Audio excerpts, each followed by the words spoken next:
that what the report has not captured is that everything you mention is illegal. What you consider as campaign cost is illegal cost. If you read section 110 to 123 of the Elections Act, it tabulates everything that is not supposed to be done. To even give food to people for election is called treating under the law. It is illegal.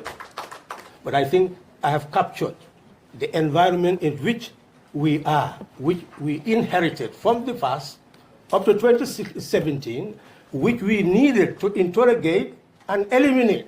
We didn't. In fact, it's getting worse. But I would start with Honorable Sallah. You've seen the report and the financial costs that have been identified. But I think also the most significant issue being the structural implications of that, this politics of patronage that the report describes.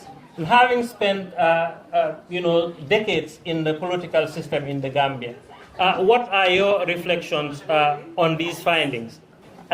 So basically, we just want to get your reflections on the findings. How did we get to this kind of a situation, a system, and what can practically be done to pull ourselves out of this kind of a system of politics of patronage? Thank you, sir.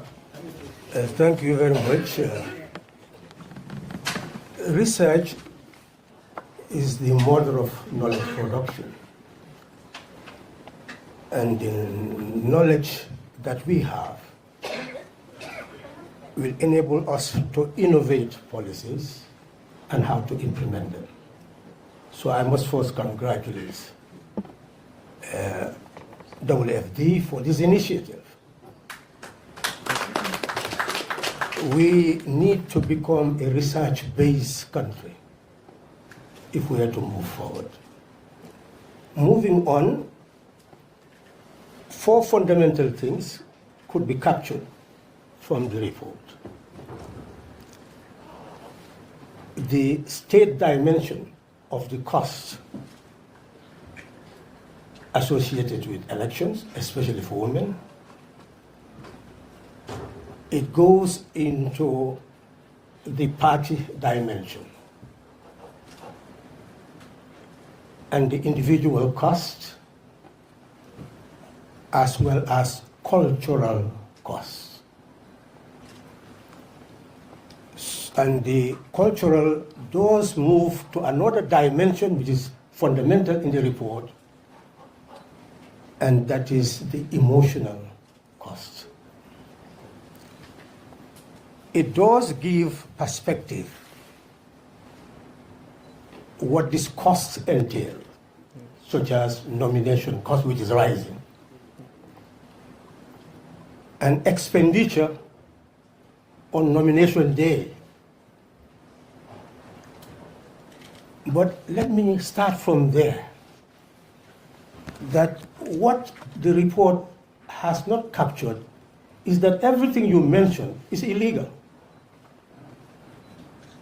What you consider as campaign cost is illegal cost.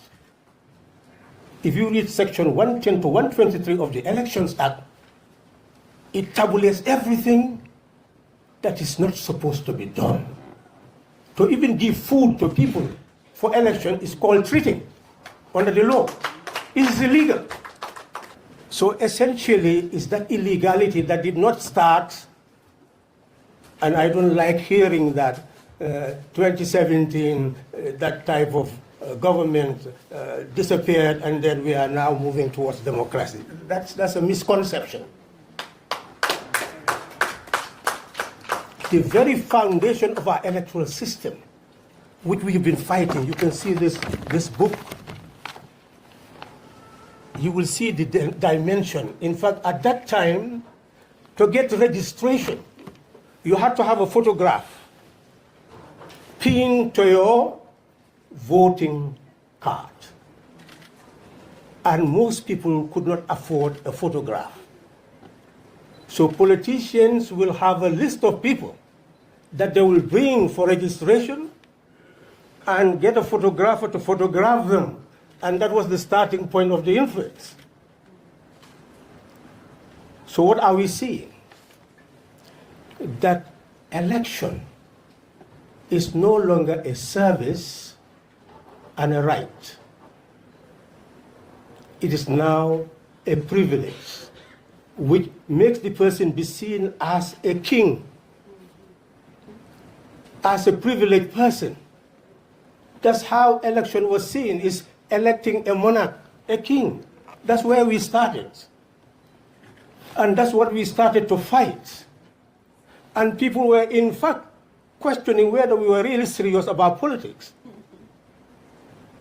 Because the law forbid us from giving those things. If you don't give those things, they say you're not serious about politics.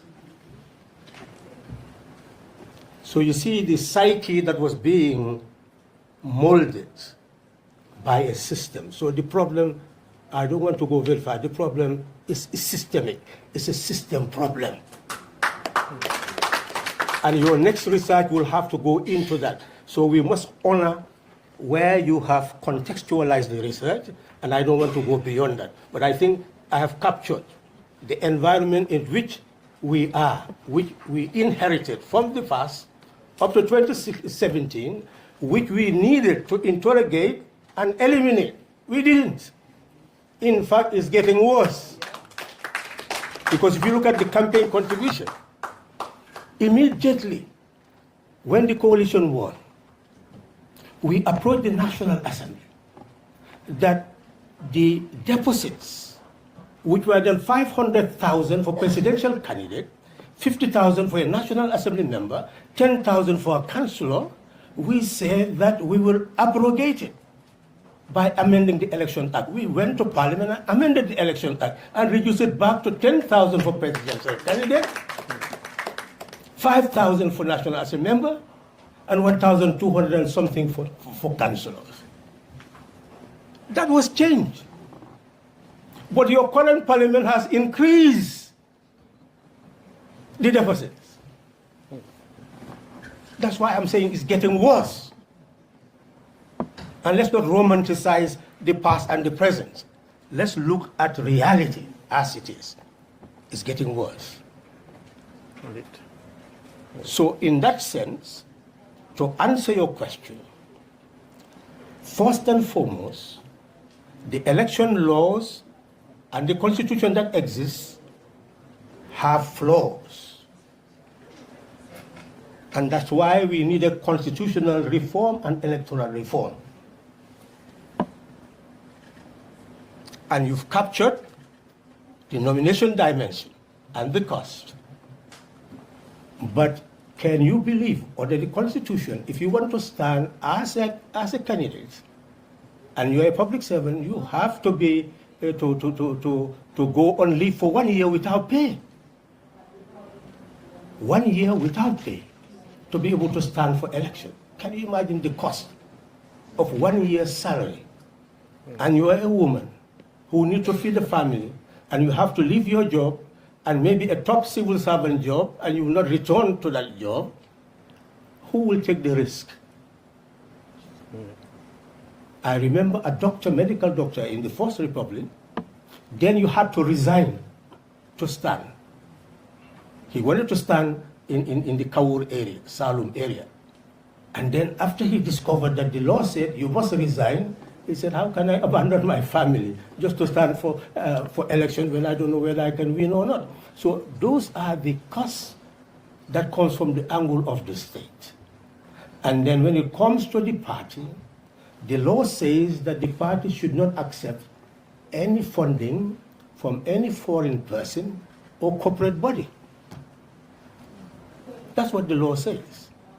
So if you follow the law, then you have no money to be able to run a campaign. So the party becomes incapacitated in earning money legally to be able to run a campaign. And then you are telling that party to disclose where it is getting its funds. So that's the contradiction. So at the end of the day, you obey the law and you are penniless. or you do something else, and then you cannot disclose where you're getting your funds. This is the trap most of these parties are in. And finally, you continue to ask your question. If I just wanted to touch on these elements. Finally, is the focus on women. You look at the Constitution, Section 28 is saying, yes, women should be generally given equal status in terms of politics, economics, etc. Well, it's a general phrase. You go to 214, it says, well, in the constitution of cabinet and all these other institutions, women should be fairly represented. What does fairly mean? You go to the interpretation clause in the constitution, do you see fairly there? What is fairly? How do you pursue that in court when nothing is defined? So it is just there. Indeed. Thank you very much, Honorable Sallah.